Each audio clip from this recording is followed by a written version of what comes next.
Falcon media. గత 51 సంవత్సరాలుగా గణితం బోధిస్తూ retired professor department of informatics Kakatiya university, ప్రస్తుతం వాగ్దేవి గ్రూప్స్ ఆఫ్ కాలేజెస్లో మ్యాథ్స్ కంప్యూటర్ సైన్స్ బోధిస్తున్న ఎస్ఎస్విఎన్ శర్మ గారు మనతో ఉన్నారు. సార్ నమస్కారం. సార్ మీరు టీచింగ్ ప్రొఫెషన్ ఎందుకు వచ్చారు? అసలు ఇన్స్పిరేషన్ ఎవరు?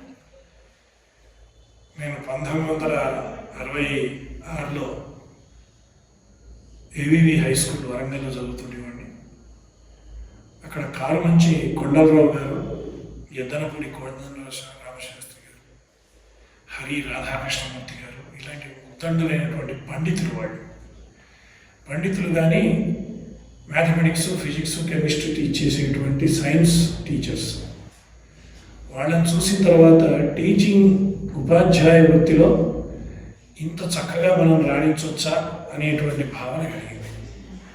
దాని తర్వాత కేవలం ఉపాధ్యాయ వృత్తే చేయాలి అనేటువంటి ఒక ధ్యాసతోటి, ప్లస్ మా నాన్నగారు ఉపాధ్యాయ వృత్తి చాలా గొప్పది, దాంట్లో నివృత్తి మార్గం ఉంది, ప్రవృత్తి మార్గం రెండూ ఉన్నాయి, కాబట్టి నువ్వు ఉపాధ్యాయుడు అయితే బాగుంటుంది అని ఒక సందేశం ఇచ్చాడు. దాన్ని నేను ఫాలో అయ్యి తర్వాత ఆర్ట్స్ అండ్ సైన్స్ కాలేజీ, తర్వాత యూనివర్సిటీలో మ్యాథమెటిక్స్ చేశాను.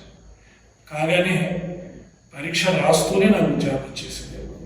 స్పెసిఫిక్గా గణితం తీసుకోవడానికి ఇది మా గురువు గారు కారుమంచి కొండలరావు గారు, ఏవి హై స్కూల్లో పనిచేసేటువంటి కొండలరావు గారు, తర్వాత ఆర్ట్స్ అండ్ సైన్స్ కాలేజీలో మాకు చదువు చెప్పినటువంటి ప్రొఫెసర్ నరసింహాచార్య గారు, పరమేశ్వరరావు గారు, వాళ్ళని చూసిన తర్వాత గణితం అయితే మనం స్టూడెంట్స్ని మనం అనుకున్న రీతిలో మార్చుకోవచ్చు, ప్లస్ వాళ్ళకి లైఫ్లో లాజిక్, తర్కం, థింకింగ్ పవర్ చెప్పడానికి ఈ ఒక్క సబ్జెక్టే కరెక్ట్ సబ్జెక్ట్ అనేటువంటి భావన నాకు వచ్చింది.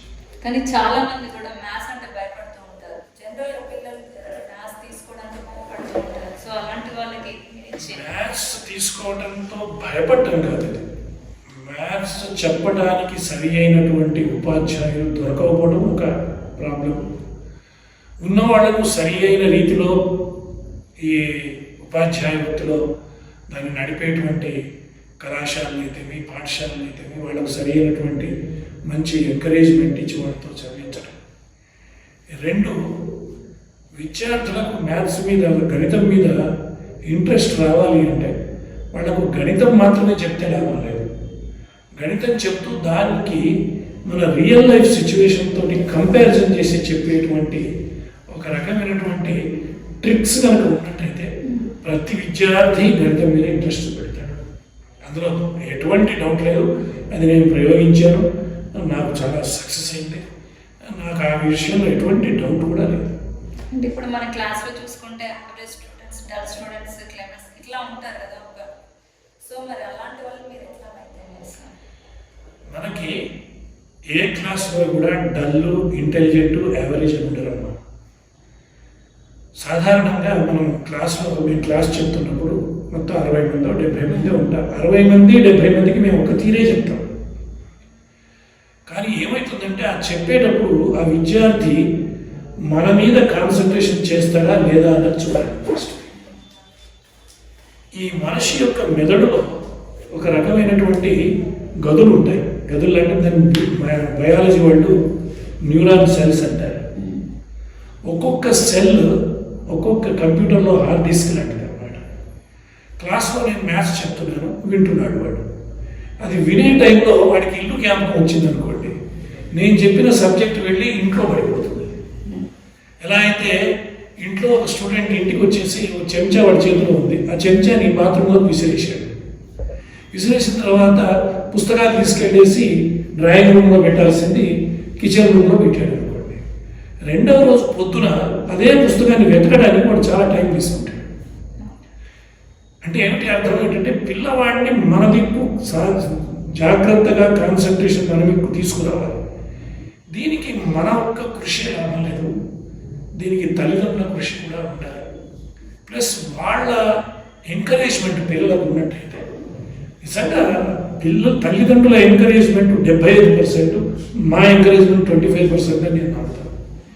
ఈ ఏ విద్యార్థి అయినా సరి అయినటువంటి పంధాలు నడవాలి అంటే first mother, second father, third వాడి ఎన్విరాన్మెంట్, ఫోర్త్ మేము. అంటే ఏమిటి, నేను చాలామంది విద్యార్థులు ఎగ్జామ్ రాసిన తర్వాత బయటకు వచ్చిన తర్వాత చూస్తుంటాను, నాకు ఇప్పుడు క్వశ్చన్ జ్ఞాపకం వచ్చిందంట. 3 గంటల తర్వాత క్వశ్చన్ జ్ఞాపకం రావడం ఏమిటి అంటే 3 గంటల్లో కూడా వాడి ఇంట్లో ఉన్న పుస్తకం వెతకడానికి డ్రాయింగ్ రూమ్లో వెతికాడు. వాడు రోజు వెతికేది, అక్కడ దొరకల, ఇంకెక్కడికో వెళ్ళాడు. ఈ లోపల ఎప్పుడో గంట తర్వాత దొరికింది. అలానే వీడి డల్ స్టూడెంట్కైనా ఇంటెలిజెంట్ స్టూడెంట్కైనా మేము చెప్పినటువంటి సబ్జెక్టు వాడి మెదడులో పోతుంది, కానీ అది సరి అయిన ప్లేస్లో స్టోర్ కాకపోతే వాడు డల్ అని మనం అంటాం. నిజంగా డల్ అనేటువంటిది నా డిక్షనరీలో లేదు. How he concentrates on the subject.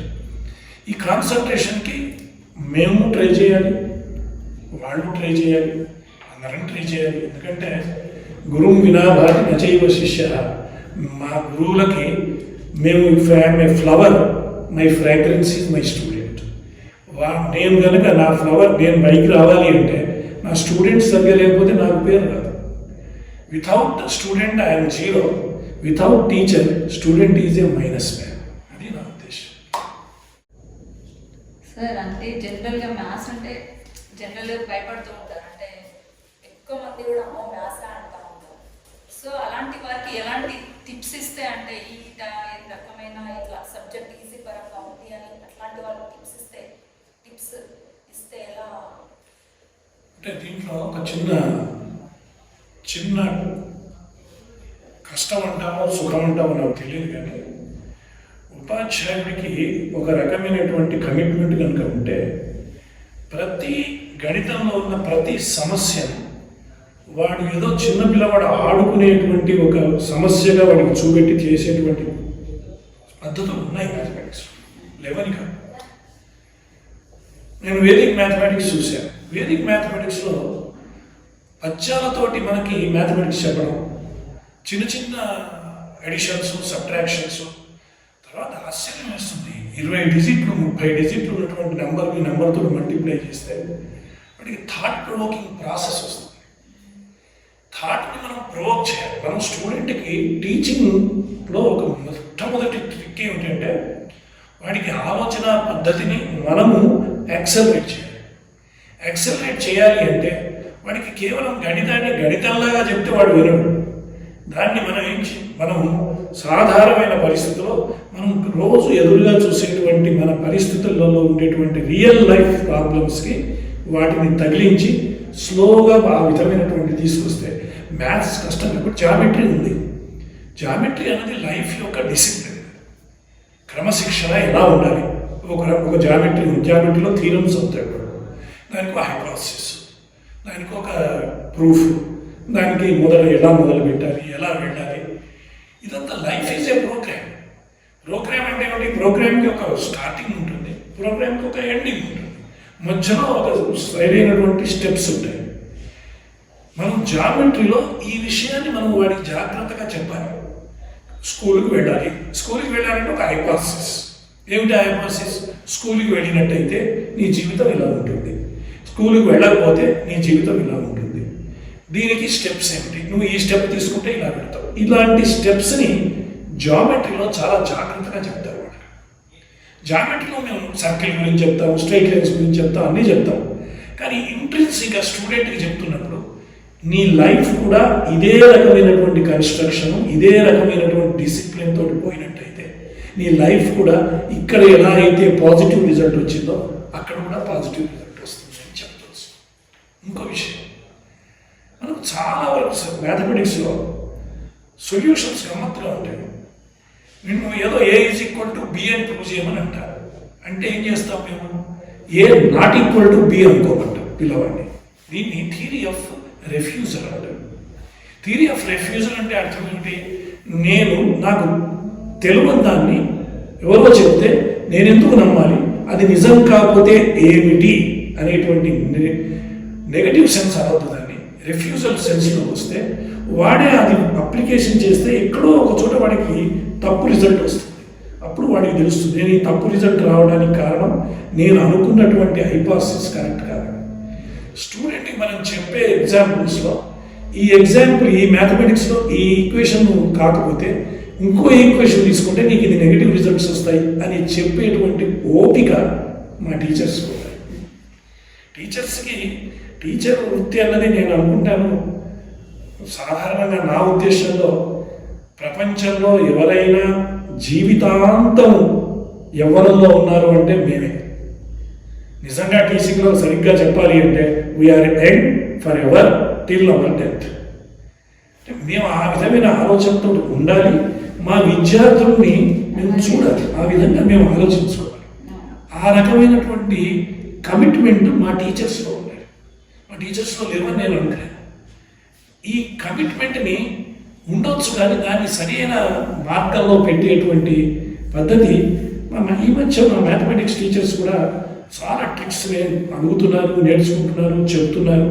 చాలామంది ఒక్కొక్కసారి నా దగ్గరికి వచ్చి మాట్లాడుతుంటే నాకంటే ఎక్కువ నాలెడ్జ్ అయినటువంటి మ్యాథమెటిక్స్ హై స్కూల్ టీచర్స్ని చూస్తారు.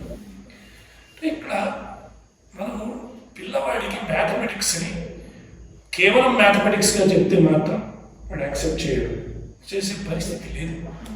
వాడికి ఏం చెప్పినా కూడా దాన్ని మనం రియల్ లైఫ్ సిచ్యువేషన్తో చెప్తుంటే వాడికి ఇంట్రెస్ట్ వస్తుంది.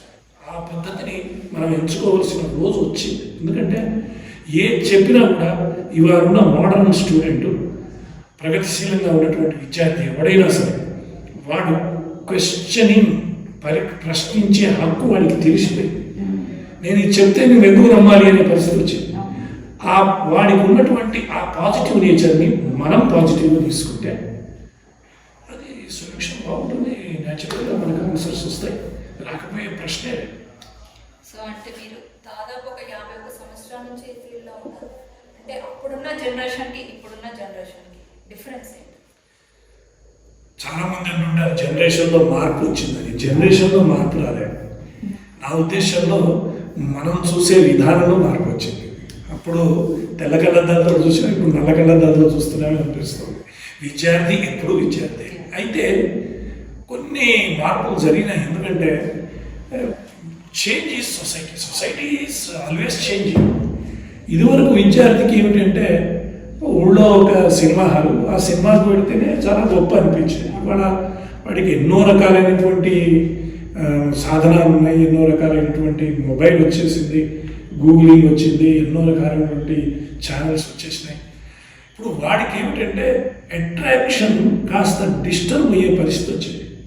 అందుకొరకే నేను కాలేజీలో ఏ మీటింగ్లో అయినా చెప్తుంటాను, మీరు బై 1 get 1 అనే సిద్ధాంతాన్ని పాటించండి అని మా తల్లిదండ్రులు చెప్తుంటారు. ఎందుకంటే బై 1 get 1 అంటే నీ కొడుకు బీటెక్లో జాయిన్ అయ్యాడు, నీకు ఒక అదృష్టం కలిగింది, నువ్వు కూడా బీటెక్లో జాయిన్ అయ్యావు. జాయిన్ అవ్వమంటే మా దగ్గరకు వచ్చి అడ్మిషన్ తీసుకోమని కాదు, వాడితోటి వాడి ఇంటికి రాగానే వాడితో నువ్వు కూడా చదువుకో. నాకు అలాంటి మదర్స్ చూశాను నా జీవితంలో. పిల్లవాడు జాయిన్ అవుతాడు, ఈ తల్లిదండ్రులు కూడా వాడితో చదువుతున్నటువంటి వరంగల్లో కొంతమంది డాక్టర్స్ ఉన్నారు. నిజంగా ఆశ్చర్యం వేస్తుంది. నరసింహారెడ్డి గారని చిల్డ్రన్ స్పెషలిస్ట్ ఉన్నారు, వారు పిల్లవాడి చదువు గురించి ఎంతో ఆరాటపడేవాడు. అలాంటి తల్లిదండ్రులను చూశాను. అంటే నాకు ఒక విద్యార్థి ఉంది, ఆవిడ కొడుకు కోసమని తన పనులన్నీ మానుకొని 6 గంటలు కల వాడు ఇంటికి వచ్చే టైంకి ఇంటి పనులను చేసి రెడీ పెట్టి 6 నుంచి వాడితో కూర్చొని వాడితోటి 9-9:30 వరకు చదువుకొని, ఆవిడ కూడా ఎప్పుడు వెళ్ళినా శర్మ గారు ఈ కంప్యూటర్లో ఈ డౌట్ వచ్చింది, నువ్వు BA అమ్మాయి, బీకామ్ BA చేసింది అమ్మాయి, నువ్వెక్కడ అడుగుతున్నావు అంటే నేను చూస్తున్నానండి. అంటే ఏమిటి, పిల్లవాడితోటి ఆవిడ కూడా ప్రయాణం చేస్తుంది.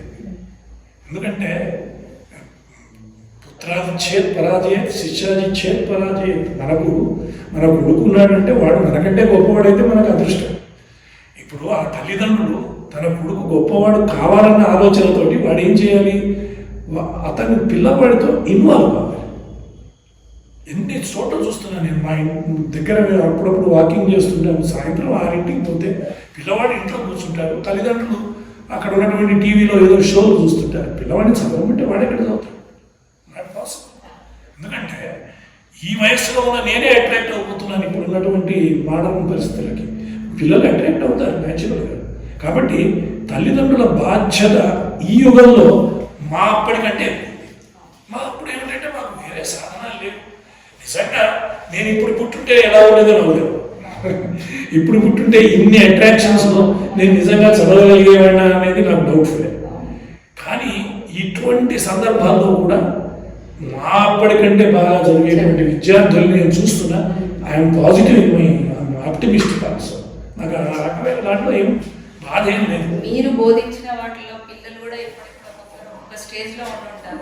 చాలా స్టేజ్ మీకు అది చాలా ఒక్కటే నేను మీ మాధ్యమం ద్వారా తల్లిదండ్రులందరికీ నమస్కారం చేసి చెప్తున్నాను ఏంటంటే, మీరు ఆ పిల్లవాడు చదువుతున్న రోజులు వాడితో మీరు కూడా చదవాలి. అతనితో కూర్చోండి. సాయంత్రం పూట 6 నుంచి 9 గంటల వరకు మీరు మీ కార్యక్రమాలను రద్దు చేసుకోండి. మీకున్నటువంటి అవగాహన కార్యక్రమాలను పక్కన పెట్టండి. అతను కూర్చి మీరు కూర్చి. అతని పుస్తకం చదవకపోతే మీరేదన్నా వాడి ముందర చదువుతున్నట్టుగా నటించండి. ఆవు చేలో పడితే దూడ వేరే చోటు ఉండదుగా. ఆవు దూడ కూడా చేలోనే పడుతుంది.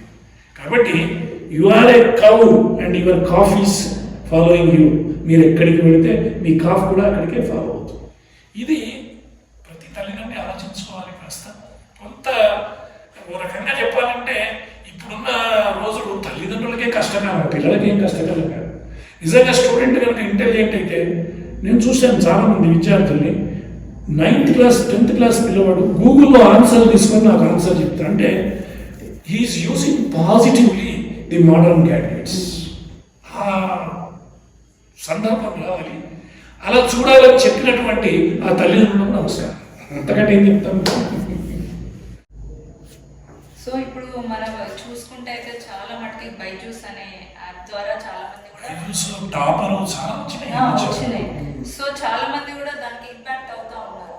సో దానికి దీనికి అంటే జనరల్ గా మ్యాథ్స్ అంటే దానికి ఇంకా ఏమైనా డిఫరెన్స్ ఉంటుందంటారా?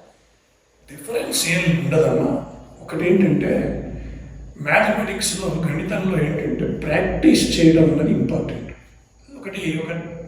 ఇప్పుడు నేను యూరోపియన్ కంట్రీస్ అమెరికన్ కంట్రీస్లో ఉన్నటువంటి బుక్స్ చూశాను. ఆశ్చర్యం వేసింది. స్టూడెంట్కి ఒక ప్రాబ్లం ఒక థియరీ చెప్పి ఆ థియరీ మీద ఒక 100 ప్రాబ్లమ్స్ 200 ప్రాబ్లమ్స్ ఇస్తాడు. పిల్లవాడితో చేయిస్తాడు. న్యాచురల్గా ఏమైపోతుందంటే అది మనసులో పడిపోతుంది, వాడి మెదడులో పడిపోతుంది.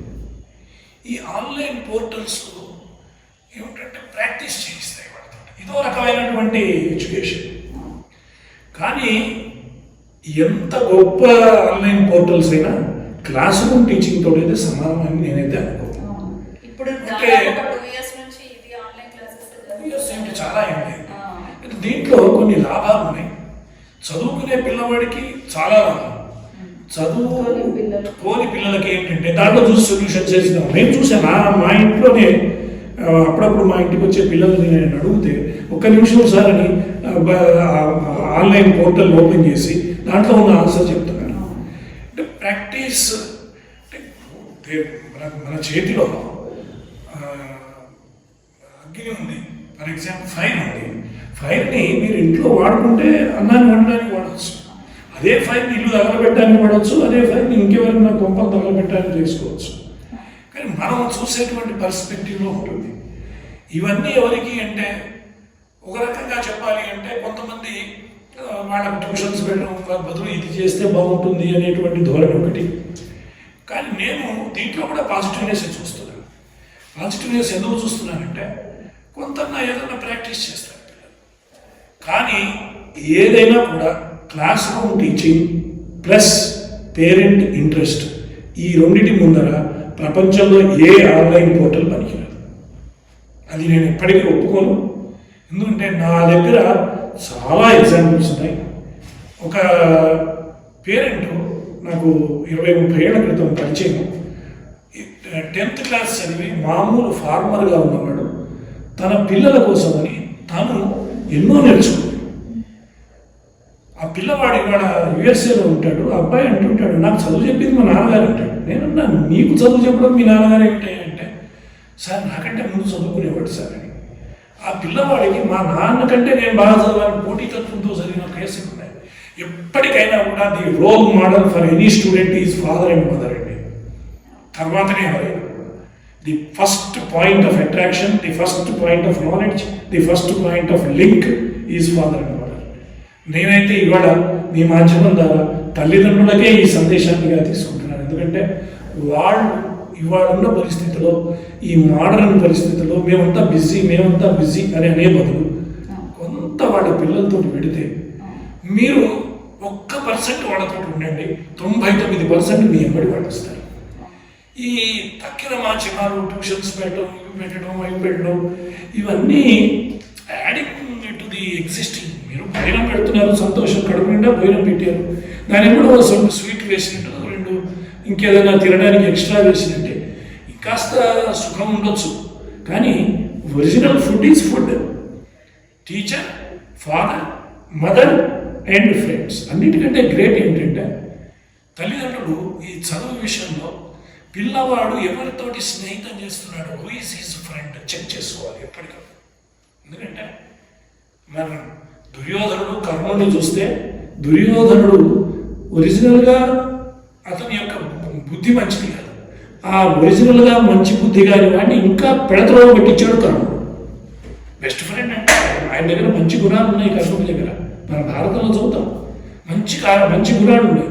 కానీ దుర్యోధనుడికి లేనిపోని అపోహలు సృష్టించాడు. మనమే గెలుస్తామని ఒక్క మిత్రుడితోటి దుర్యోధనుడు చెడిపోయాడు. నేను వాళ్ళ కాలేజీలో అందరికీ చెప్తుంటాను, choose a friend, good friend.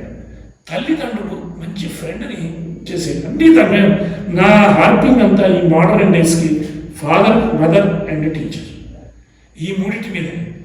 టీచర్ది role తక్కువ. టీచర్ ఏంటి, క్లాస్ రూమ్లో డెలివరీ చేస్తాం, 60 మందిలో నేను ఒక్కడిని. అక్కడ 2 తల్లిదండ్రులకు ఒక్కడు. కానీ ఇప్పుడున్న పరిస్థితుల్లో కూడా పేరెంట్స్ జాబ్స్కి వెళ్ళడం వల్ల కూడా ఎంత జాబ్స్కి వెళ్ళినా వస్తారు కదా 7 గంటలకు 6 గంటలకు. వాళ్ళ ఫ్రీ టైంలో ఇవాళ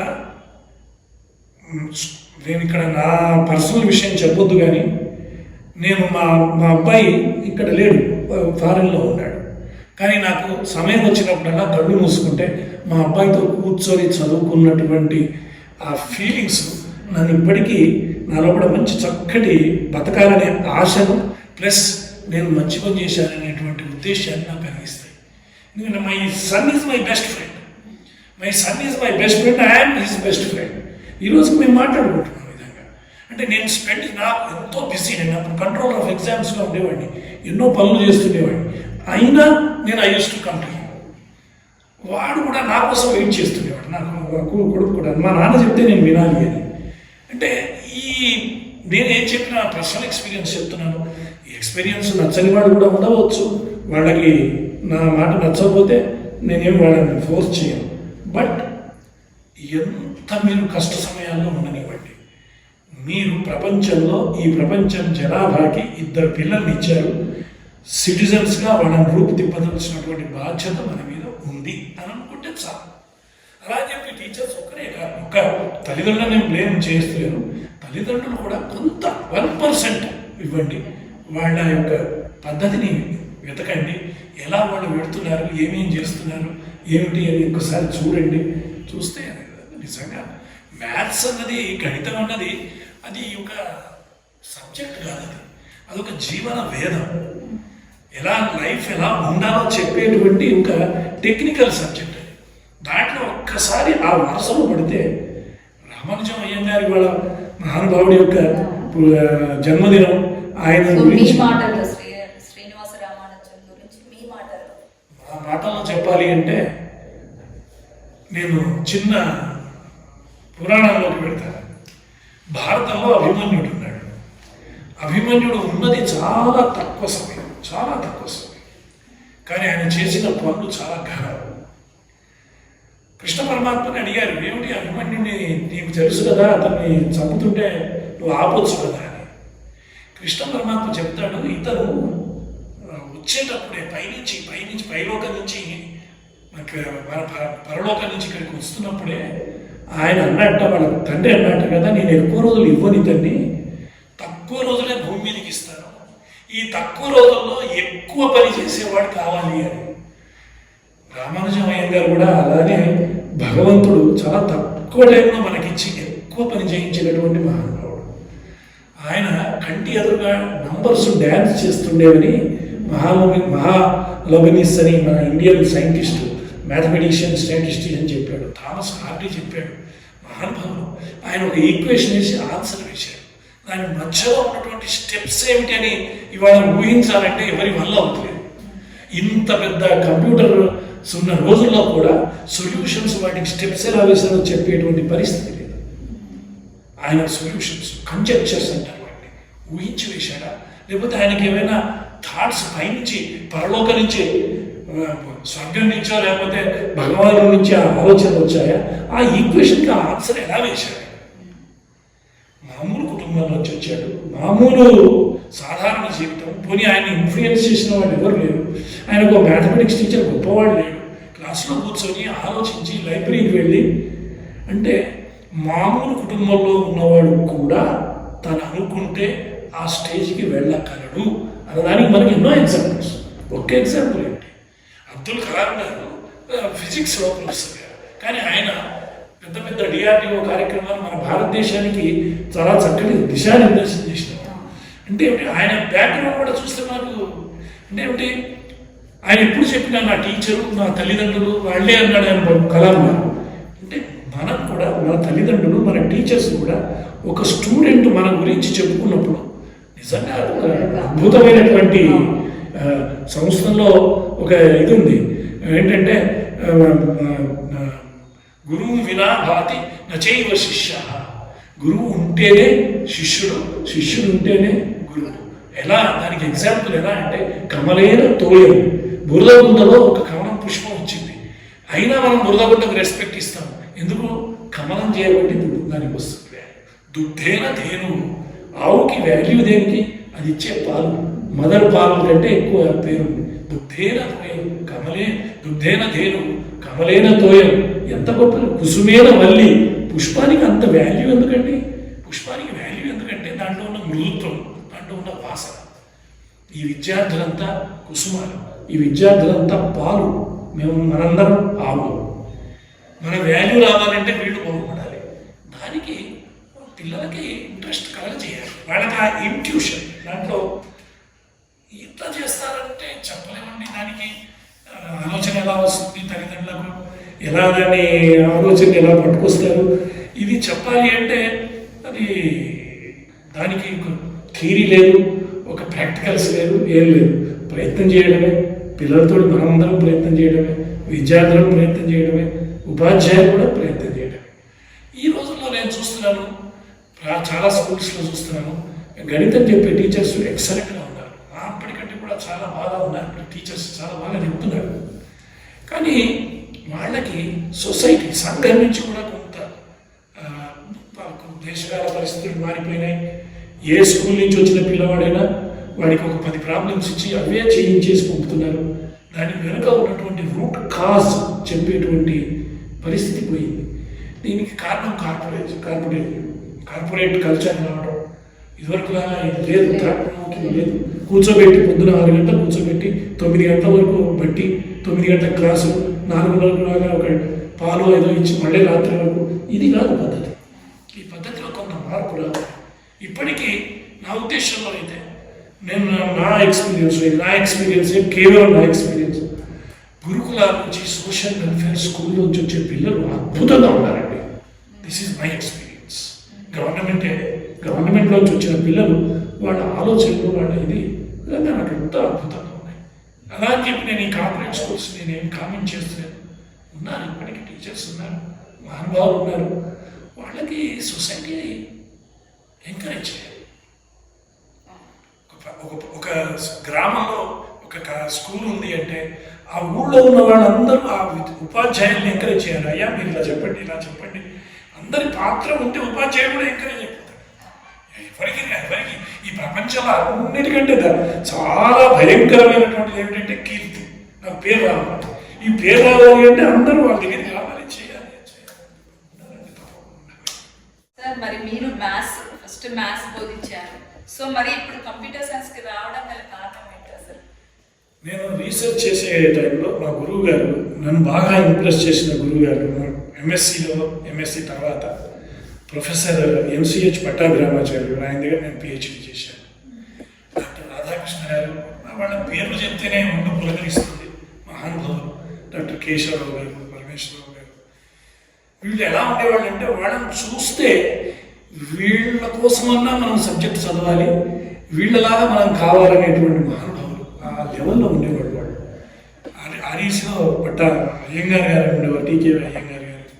మా గురువు గారు పట్టాభిరామాచార్య గారు 70 ఏళ్ళు నేను ఆయన దగ్గర రీసెర్చ్కి వెళ్ళాను. ఆయన అన్నాడు, శర్మ గారు మన దేశంలో కూడా కంప్యూటర్ వస్తుంది, మీరు కూడా కంప్యూటర్ నేర్చుకుంటే బాగుంటుంది అని ఆయన కొన్ని నోట్స్ ఇచ్చాడు. ఆయన నన్ను ఎంకరేజ్ చేశాడు. అప్పటికి మన దగ్గర కంప్యూటర్స్ లేవు, ఏం లేవు. నేనే ప్రోగ్రామ్ ఆయన గురువు గారు చెప్తూ నేర్చుకోండి మీకే వస్తుంది. ఆయన అంటే మనకు ఎంకరేజ్మెంట్ ఉంటే ఏమైనా చేయవచ్చు అనడానికి నేను సాలిడ్ ఎగ్జాంపుల్ కాదు, కానీ ఆయన అన్నాడు, శర్మ గారు మీరెందుకు చేయలేరు, మీరు చేయగలుగుతారండి, మీకు ఉందండి ఆ నాలెడ్జ్. అసలు నేను 2 రోజులు వెళ్ళంగానే అడిగేవాడు ఆయన, ఏమండి ఆ ప్రోగ్రామ్ రాశారా, మీకు తెలుసండి. ఆయన కోసం నేను నేర్చుకున్నాను. అది కాస్త నాకు అది ఒక వ్యసనంలాగా తయారైంది. తర్వాత 80లో వచ్చేసింది. వచ్చిన తర్వాత ఇది ఎట్లా అయినా నాకు నేర్చుకోవాలి ఈ సబ్జెక్టు, మ్యాథ్స్ చెప్తూ అప్పుడు సుందరేష్ పేరి గారని మెడికల్ కాలేజ్లో ప్రొఫెసర్ గారు ఉండేవారు. ఆయన స్టాటిస్టిక్స్, ఆయనకు ఈ కంప్యూటర్ అంటే ఇష్టం. ప్లస్ బండా ప్రకాష్ అని ఇప్పుడు ఎంపీ గారు ఉన్నాడు. ఆయన నిజంగా ఆ పిల్లవాడు చాలా గొప్ప. ఇది వరంగల్లో మొట్టమొదటి కంప్యూటర్ ఎడ్యుకేషన్ ఒక చిన్న యూనిట్ పెట్టాడు. మేమందరం వెళ్ళి అక్కడ కూర్చొని చేసుకొని వాళ్ళందరితోటి మేము నేర్చుకొని ఎవరన్నా వింటారా లేదా అని మేమే స్కూళ్ళలోకి వెళ్ళి లెక్చర్స్ ఇచ్చి కంప్యూటర్ రాబోతుంది. నా జీవితంలో ఇటువంటివన్నీ జరిగాయి. దాంతో నేను నేర్చుకుంటూ వెళ్ళాను. 90 శతకంలో డాక్టర్ జయశంకర్ గారు, శర్మ గారు మీరు వచ్చి కంప్యూటర్ సైన్స్ డిపార్ట్మెంట్ పెట్టండి, దాంట్లో మీరు హెడ్గా ఉండండి నా మహానుభావుడు చెప్పాడు. అప్పటికే మంచి పేరు వచ్చింది. కాలేజీలో ఫ్రీగా లెక్చర్స్ ఇవ్వడం మొదలుపెట్టాను నేను. దానికి పొద్దున్నే 6 నుంచి క్లాసులు పెట్టడం. ఇది నేను నేర్చుకున్నా, నా కోసం నేర్చుకున్నా. అది కాస్త నాకు ఉపయోగపడింది. ఇప్పటికీ నేను దాదాపు ఎంఎస్సి మ్యాథమెటిక్స్ 2000 వరకు చెప్పేవాడిని. 2000 తర్వాత కంప్యూటర్ సైన్స్ డిపార్ట్మెంట్ పూర్తిగా వచ్చేసాను. అప్పుడు కొంత మ్యాథమెటిక్స్ చెప్పేవాడిని చెప్పి ఇప్పుడు మ్యాథమెటిక్స్ చెప్తాను, కంప్యూటర్ సైన్స్ చెప్తాను. కానీ కంప్యూటర్ సైన్స్ అన్నది అదొక ట్రీ కింద తీసుకున్నట్టయితే దాని రూట్స్, దాని కాండం రెండు mathematics. Without mathematics there is no computer. Even మెడిసిన్లో ఇవాళ మేము పేపర్ చెప్తున్నాం, మోడలింగ్ ఇన్ మెడిసిన్ అని. ఒక్కొక్క ఈక్వేషన్ ఎలా మైక్రోబయాలజీలో మైక్రోబ్స్ ఎలా పెరుగుతాయి, వాటి అది యావరేజ్ రేట్ ఆఫ్ చేంజ్ ఎట్లా, అది కూడా మ్యాథమెటిక్స్. మ్యాథమెటిక్స్ ఎంటర్ కానీ ప్లేస్ ఏమిటండి? సర్వవ్యాపక, అది విష్ణు. మ్యాథమెటిక్స్ అంటే ఏంటి? King, queen, servant and helper of all sciences, all social sciences. Economics వాడు డిమాండ్ అంటాడు, సప్లై అంటాడు, డిమాండ్కి ఈక్వేషన్ ఇస్తాడు, సప్లైకి ఈక్వేషన్ ఇస్తాడు, ఈక్విలిబ్రియం ఈక్వేషన్ ఇస్తాడు. ఈవెన్ లిటరేచర్ వాళ్ళు కూడా మ్యాథమెటిక్స్ వాడాల్సిందే. తెలుగులో పద్యం రాయాలి, మత్తేమని రాయాలి అంటే గణాలు ఉంటాయి, అవన్నీ దాంతో ఆ మత్తేమని రాయాలి. అన్నిటికీ మ్యాథమెటిక్స్ లేకుండా ప్రపంచం ఎలా ఉంటుందండి? అసలు పొద్దున్నే లేవగానే లీటర్ పాలు తీసుకోవాలా, 1/2 లీటర్ పాలు తీసుకోవాలా? మీ జీవితం స్టార్ట్ అవడమే మ్యాథమెటిక్స్ తోటి స్టార్ట్ అవుతుంది. మీరు బజారుకు వెళ్ళి కొనే వస్తువు మ్యాథమెటిక్స్ తోటి స్టార్ట్ అవుతుంది. అంటే ఒకటి, మన కళ్ళకు నల్ల కళ్ళతో అంటే ప్రపంచం అంతా నల్లగా కనబడుతుంది అన్నట్టు. మీరు ఏ సబ్జెక్ట్ చదివితే ఆ సబ్జెక్ట్ ఉన్న కళ్ళద్దాలు పెట్టుకోండి, ప్రపంచం అంతా అలాగే కనబడుతుంది. మీరు నన్ను ఇంటర్వ్యూ చేస్తున్నారు కాబట్టి నేను మ్యాథమెటిక్స్ కంప్యూటర్ సైన్స్ కళ్ళద్దాలు పెట్టుకొని వచ్చాను ఇప్పుడు, కాబట్టి నాకు ప్రపంచం అంతా అలానే కనబడుతుంది. కానీ నేను ఆ కళ్ళద్దాలు తీసినా కూడా నాకు అలాగే కనబడుతుంది. కాబట్టి మనం India has produced top mathematicians. మామూలు వాళ్ళు కాదు, అనుభవం ఉన్నారు. Physicist, all physicist are mathematicians. ఇప్పుడు అమెరికాలో చాలా లక్ష్మీకాంతం గారని మహానుభావులు ఉండేవారు.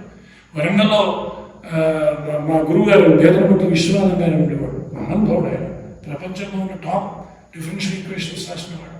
అసలు అందరికంటే గొప్పవాడు ఆర్ఈసీలో లక్ష్మణరావు గారు ఉండేవారు, అన్మ్యారీడ్. ఆయన కళ్ళలో చూస్తే ఒక రకమైనటువంటి అట్రాక్షన్. మహానుభావుడు, ప్రపంచంలో one of the best mathematician. Warangal ఎవరు చూడలే. ఆయన తోటి మాట్లాడడం అదొక ఎడ్యుకేషన్, ఆయన పక్కన నిల్చుంటే ఒక ఎడ్యుకేషన్, ఆయన పరిసరాలు, ఆయన ఉన్నటువంటి ఆ రూమ్ ఒక ఎడ్యుకేషన్. ఇది టీచర్ అంటే. టీచర్ అంటే ఏమిటంటే, గురువు అంటే అర్థం ఏంటంటే ఆయన చూడగానే మనకు నాలెడ్జ్ ఇవ్వాలి. అలాంటి మహానుభావులు ఉన్నారు మన వరంగల్లో. ఎంతోమంది మ్యాథమెటిక్స్ టీచర్స్ నేను ఇప్పటికీ చూస్తుంటాను. కొంతమంది నా దగ్గరికి మ్యాథమెటిక్స్ అసోసియేషన్ వాళ్ళు వస్తారు. ఒక్కొక్కరు ఎంత వర్క్ చేస్తున్నారో, నిజంగా వాళ్ళు చాలా వర్క్ చేస్తున్నారు. It has to go. It is అందుకొరకే కోప పండిత, ఎవడు తెలియగలవాడు చదవని వాడు పండితుడు కాదు అంటే, పండితం అని నా పండిత, నాకు అన్ని వచ్చు అనుకున్నవాడే పండితుడు కాదు. Therefore it is a continuing education. తప్పకుండా మనందరం కలిసి ఒక రకంగా పిల్లలకి మ్యాథమెటిక్స్ని కనుక నేర్పగలిగితే ఇంకా ఫ్యూచర్ అంతా, ఈవెన్ మెడిసిన్ అయినా, బయాలజీ అయినా, ఎకనామిక్స్ అయినా, కామర్స్ అయినా, ఇంజనీరింగ్ అయినా అన్నిటికీ బేస్ మ్యాథమెటిక్సే అవుతుంది. ఇప్పటికీ మ్యాథమెటిక్సే బేస్. భయం అన్నది మనమే మాధ్యమాల్లో లేకపోతే పేపర్లలో గణితం అంటే భయపడుతున్నారనే మాట వదిలిపెట్టి మనం ఏమనాలి, గణితం అంటే ఇంట్రెస్టే కానీ చదువుతులేదు ఎందుకు అని అనాలి. భయపడుతున్నారని అంటే నిజమే కావచ్చు అనుకుంటున్నారు. నేను అదే అంటాను మా దగ్గర క్లాస్ పిల్లలతో, మీకు తెలుసు కానీ మీరు ఎందుకో అసత్వం ప్రదర్శిస్తున్నారు, ఇది మానుకోండి అని చెప్తుంటాను నేను. ఎందుకంటే మా ఇంట్లో ఉన్నారు, మా మనవాడు ఉన్నారు, వాళ్ళు ఉన్నారు, చక్కగా చదువుతారు. వాళ్ళు చాలా అమెరికాలో మా మనవాడు ఉన్నాడు శ్రీధరి అని, చక్కగా చదువుతాడు. మ్యాథమెటిక్స్ అంటే చాలా ప్రేమ. కానీ ఇప్పుడు మెడిసిన్ దాంట్లోకి వెళ్ళాడు, అయినా మ్యాథమెటిక్స్ మీద ప్రేమ. మ్యాథమెటిక్స్ అన్నది ఒకసారి అంటుకోవద్దు. అంటుకుంటే జీవితాంతం మీ ఎంబడి మీ ప్రాణవాయులాగా, మీ ప్రాణ శ్వాసలాగా ఉంటుంది. అది మ్యాథమెటిక్స్ యొక్క గొప్పతనం. సో చూసారు కదా వ్యూవర్స్, మ్యాథ్స్ అంటే, గణితం అంటే భయపడాల్సిన పని లేదని, చిన్న చిన్న టిప్స్ కనుక యూజ్ చేస్తే ఖచ్చితంగా ఉత్తీర్ణులు అవుతారని, అలాగే ప్రతి ఒక్క తల్లిదండ్రులు కూడా పిల్లల మీద శ్రద్ధ పెట్టి, ఒక టీచర్ ఉపాధ్యాయుడు అనే కాకుండా వారు కూడా శ్రద్ధ పెట్టి పిల్లల్ని కనుక చూసుకున్నట్టయితే ఖచ్చితంగా పిల్లలకు మంచి భవిష్యత్తు ఉంటుంది అని ఎస్ఎస్వి శర్మ గారు మీకు చెప్పారు. So thank you so much sir.